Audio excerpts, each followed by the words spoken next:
இடியோன் வணக்கம். இன்று நாம் வந்திருக்கும் இடம் எருக்கன்குடி மாரியம்மன் கோவில். சாத்தூரிலிருந்து 7 கிலோமீட்டர் தொலைவில் விருதுநகர் மாவட்டத்தில் அமைந்துள்ளது. தென் மாவட்ட மக்கள் மிக முக்கியமாக கிட்டத்தட்ட 5-6 கன்னியாகுமரியிலிருந்து மதுரை வரை உள்ள மாவட்ட மக்கள் அதிகமாக விரும்பி வணங்கும் கடவுளாக இந்த மாரியம்மன் காணப்படுகிறாள்.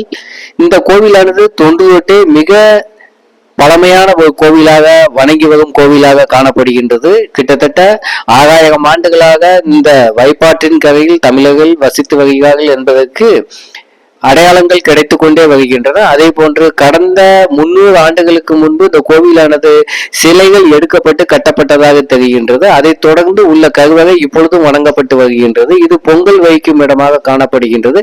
கோவிலுக்கு எதிரே இது அமைந்துள்ளது. அதே போன்று கோவிலுக்கு உள்ளே பிரசாதங்கள் வழங்கப்படுகின்றன. அதற்கான கடைகளும் அமைக்கப்பட்டுள்ளன. இப்பொழுது இந்து அறநிலையத்துறையின் கீழ் இருக்கின்றது. முழு பதிவும் வெளியிடப்படும்.